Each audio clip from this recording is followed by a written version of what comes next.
Welcome back to the Pan Americanist Podcast, where we discuss random crap that I feel like talking about today. If you ever want to discuss with me, go ahead, despite the fact no one's probably listening to this right now or ever. So, just as I was about to start this, I received the news that the great Peter Mayhew has passed.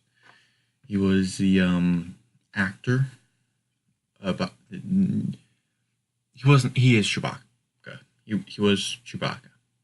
He was a person who would be in the suit. If I remember correctly, he had gotten surgery when the new movies were being made just so that he could be part of them, even though his doctor told him it will shorten your life. He didn't care. He wanted to be Chewbacca one last time. And, as a big nerd, very much it's hard to see that. So may the force be with you, Mayhew. May the force be with you, Chewy. No one's ever really gone. So from that to other news, we have Venezuela. Viva la... Let me retry that. Hold on, let me try that. 3, 2, 1. Viva la revolution. That was still god awful. I don't care. No one's gonna listen to this. I talk about that way too much. So Venezuela has gone into a state of.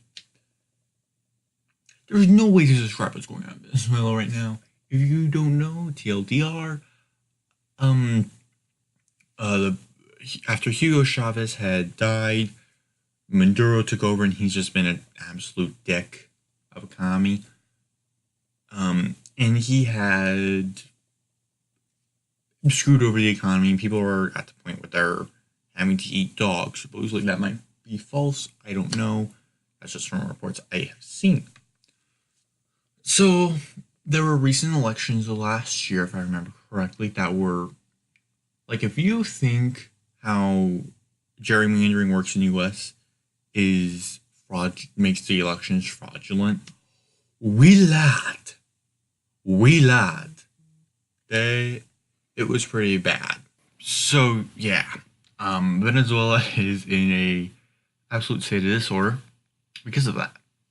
No one liked it. Everyone felt it was kind of crappy. There was so much more going on, and it got to the point that the head of the National Assembly, I'm just checking, National Assembly, Guaido, declared himself acting president, which a lot of people didn't understand how that worked effectively. So so let's say if Trump and Pence both went MIA, or both couldn't serve the office, Nancy Pelosi, the Speaker of the House, would become the acting president. She wouldn't be the president. She is the acting president. Acting means you're just not. You're doing the role. You're not actually the role.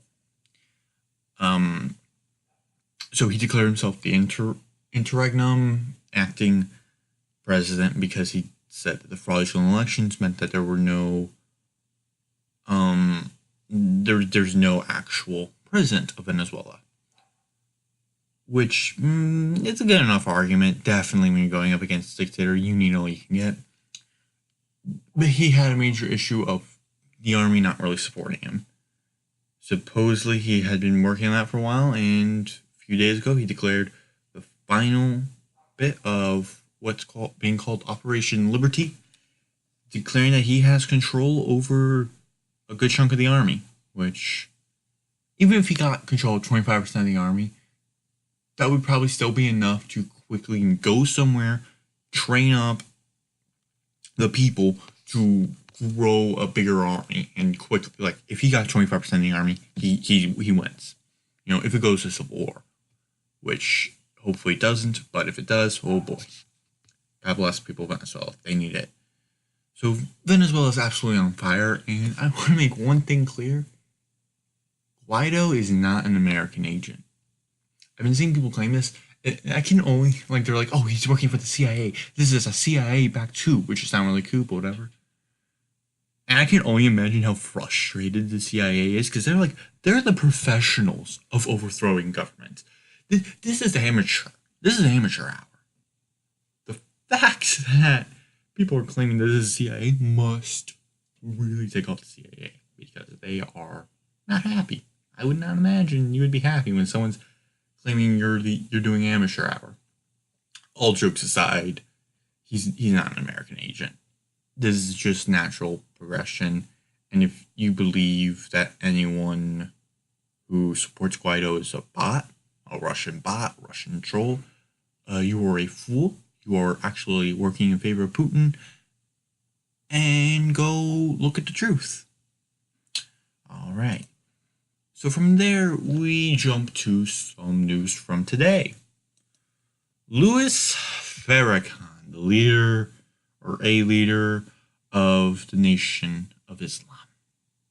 Boy, do I have some opinions on them. But let's talk about Farrakhan. Farrakhan, who has called Jews as cockroaches, saying you can't be anti-Semitic, you can't be a racist towards roaches. So you kind of get the idea of this guy, very much following the Quran's kill all Jews message. He has been banned on Twitter. Not Twitter. Well, he's still on Twitter, yeah, which I don't get. Because if someone from the right was saying stuff like that, Twitter would ban him. If Twitter says they want to accept people of terrible, horrific ideals, I'm all for that. But they have to accept it on both sides, not just one. If you accept it on both sides, you're actually accepting it. If you accept it on one side, you're actually on that side, know it or not. So he's not banned on Twitter, but he was banned on Facebook. And then, supposedly Instagram as well, though it seems to be really sloppily done. Whatever. So he was banned along with Milo Yiannopoulos, InfoWars, Paul Joseph Watson, and Alex Jones. Though Alex Jones and InfoWars were already banned on Facebook, but not on Instagram. So, yeah. Supposedly, from what I've seen, Alex Jones and Milo Yiannopoulos and Paul Joseph Watson have been like, no big hit. It's already going to they've already been depersoned everywhere else, so it's kind of inevitable, really. So, yeah. That happened. and what I really want to talk about is more about Farrakhan, because he's been labeled as this far-right figure. And as someone who's on the right myself and knows people who are far-right, he's not far-right. He doesn't have because there's certain characteristics that make a person far-right. And I could go into that. I'll probably go into that in a different episode. But Farrakhan is far left. And I know people won't like me saying that, but he is. And that be the facts. He's this crazy lunatic who believes in these ideas of just so much crazy stuff. He's a part of the Nation of Islam, which Nation of Islam is some people compare it to the Knights of Columbus. It's not the Knights of Columbus. Knights of Columbus are good people. My dad was a knight for a while. No. The Nation of Islam is a soft terrorist organization. They've funneled money secretly into the Muslim Brotherhood, which is a full-on terrorist organization. And the thing of it is, you have good Muslims in the world, like Imam Tawhidi, but he's overshadowed by the Farrakhans of the world. And the fact that people are trying to label him as far right or something like that only makes him stronger, because then you are labeling him incorrectly. And labeling someone incorrectly never, ever goes well. That's why I don't label people what they don't call themselves. That's why people who are pro-life, I would never call anti-choice. People who are pro-choice I would never call anti-life, because that's not what they believe, and calling them something they're not only makes them stronger, because then when someone who might be convinced of their arguments hears them and sees their actual beliefs, then they will realize that you've been lying to them. And since you've been lying to them, well, you can see how it goes. The arguments of these extremists generally are that the world's lying to you, and you are enlightened if you listen to me.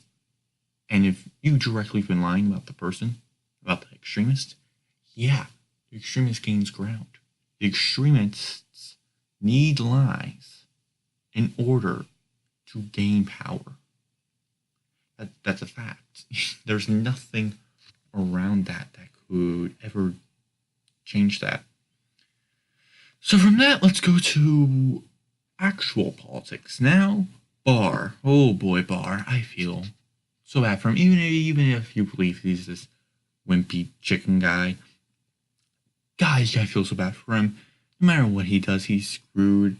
Because if he changes the Mueller report to be anti-Trump, he gets hit on by Trumpers. If he makes it pro-Trump, he gets hit on by anti-Trumpers. People are not going to be willing to look at it for what it is, which is a document that doesn't make Trump look good, but it doesn't make him look like a criminal. It makes him look like what we know Trump has been. This jockey kind of guy who probably doesn't know as much about the laws we would like, but he isn't really going out to maliciously do illegal things. That's what the Mueller report has said and clearly shown. But no matter what Barr does, he's going to get crap thrown at him. And it must be very stressful. So if you're calling him a chicken, you really need to take a step back and look at the situation he's in. Because his life is probably ruined now. Because, there's this left-wing mob growing. This mob mentality on the left. And there's a bit of it on the right, too. I am not going to lie. There's a bit of it on the right, but definitely more so on the left. Now, that's because there's more of it on the left, or that's just because the left doesn't have the presidency, so therefore they are the underdogs in some regards. I don't know. But, Maxine Waters even says, go into if they're out in public, go get a crowd, go protest. The left-wing mob, and I guess the right-wing mob too, if it starts to formalize, doesn't let people live their lives. So Barr kind of is just this guy who was thrown into a crappy situation, and now he's having to live a crappy life now. There's no way around this. And the thing of it is that we can look at the Mueller report all day long, and analyze it, and spend hours, days, weeks trying to figure out what it actually says. But at the end of the day, we are more divided than ever. And allowing yourself to lie or to name call or something like that makes you an agent of the Russian government. It doesn't matter if you actually are fighting for Russia. No, it doesn't. Because Russia wants us divided. They have funded far right and far left ads. They fund the most polarizing things because that's what they want. They want us more polarized than ever. Now, how long have they been doing this? We don't know. If they're the reason behind us being so polarized, I don't know. Now, we've always been a bit polarized. I definitely would like if we go towards an Athenian democracy rather than this kind of, if you disagree with me, you're a bigot. In some way, shape, or form. Democracy we have that is just so self-destructive. Like, we need an Athenian democracy. ASAP. Like, in Athens, they had an open ballot, which I do not support. But if you saw that your neighbor, who you were friends with, voted for someone you didn't support, you would go over and you would just have a conversation about it. See if you can change their mind. See if they could change your mind. You would have a nice conversation about it. I don't support open ballots, but I do support going over, talking, examining. Because the thing about the Athenian democracy is that then there were hardly any radicals. We have radicals nowadays, but there weren't many in Athens. That's because radicals do not survive well under a magnifying glass. When you go to inspect their ideology, it falls apart. Why do you think the only time they have ever come to power has been in times of chaos? Hitler was having a hard time gaining power in Germany. He even lost during the beer hall push because he didn't have the crisis yet. The moment the crisis hit, he gained power. He was gaining power like crazy. When the Russians started saying communist over, he started gaining power even more.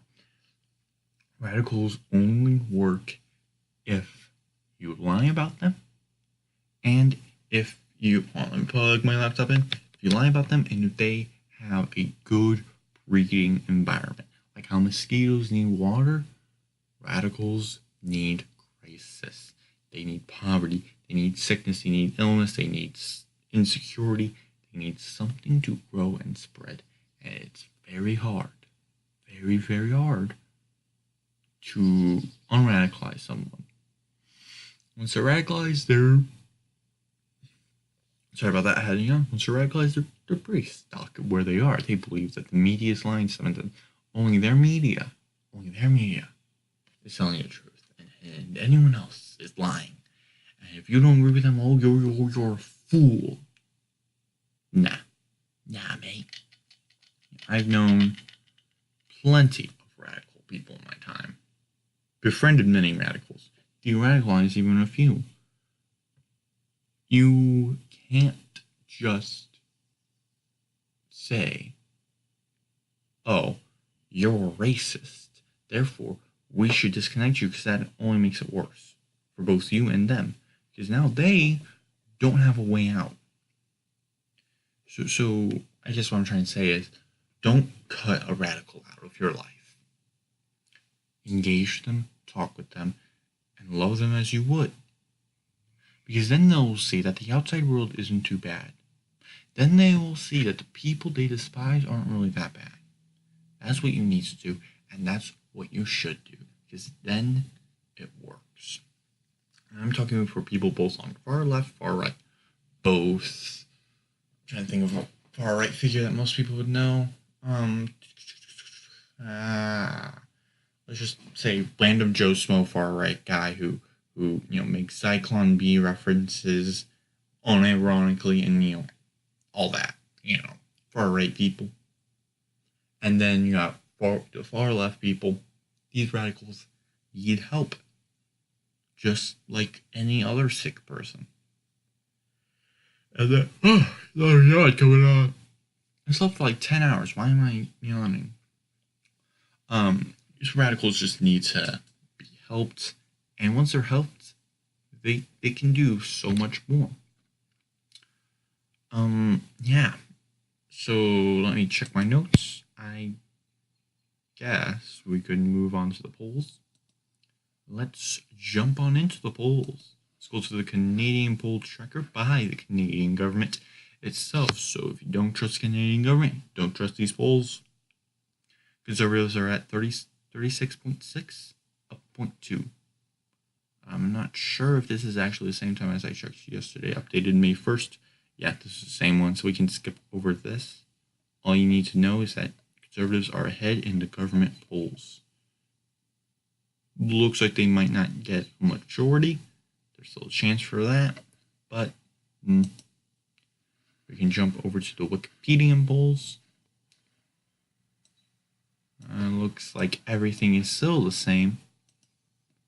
Let's jump over to Real Clear Politics for the 2020 Democratic polls. I did not check this yesterday. So the recent polls from April 30th from CNN, we have Biden at 39, Sanders at 15, Warren at 8, Buttigieg at 7, Harris at 5, O'Rourke, God bless you, O'Rourke at 6, Booker 2, Kablusha, I know the name, can't say it, 2, Yang at 1, Castro at 1, Gabbard, I hadn't heard of him, or her, at 2, Inslee at 1, why is Gabbard, okay, I don't know why they did that, and looks like all the other polls are kind of the same, very much, Biden is in the lead, but it looks like his lead is not growing Sanders has a chance, but it's still too early to call. Unlike the Canadian election where it's coming in, it's not even the year yet. So let's jump over back to the nationwide polls. And there were a few that were dropped, actually, today. And we can see that actually Joe Biden is still in the lead in many polls. He's even up by 13 in some. But there's one big issue. Hold on. Yes. Oh, there's Bernie. Okay, so there's not that big of an issue, but there's still a good chunk of people. He's not even at a majority yet. And we don't know if he's going to be able to secure enough delegates to win the nomination. And if he doesn't, well, I don't know how the Democratic convention would vote. I don't think anyone would. That entire thing's a dumpster fire right now. Sorry if you're a Democrat, but it's true. The Republican National Convention, at least it's clear they're more neocon than Trump-con, I guess. Trump-con. But the Democratic one is it's such a dumpster fire where they're constantly changing and everything. I wonder if there's hope for them to reform in time for the 2020 primaries, where there is a good chance if everyone in the polls doesn't drop, no one drops out, there's a chance that you might go to convention. If it goes to convention, oh boy, is it going to be a bad time for everyone. Looks like I'm out of stuff to talk about today. I could talk more about other things, but people smarter than me are talking about. Again, rest in peace, Mr. Mayhew. Absolute hero, absolute legend. Oh,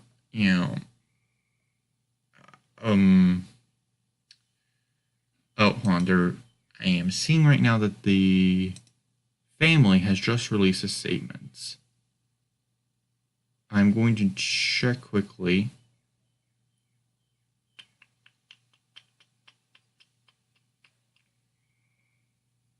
Okay. So here's something important. Rather than gifts and flowers, the family asks that you consider donating to the foundation so they continue the effort to help the community. And there is a link to the foundation. Well, actually, his foundation. I will link that in the description. And hopefully you can go donate. I'll donate. Don't know how much I'll donate. Depends on my paycheck tomorrow. That I'm actually getting today, but I'm too lazy to go up to work to get it. So thank you for listening. Don't hurt yourself. And God bless.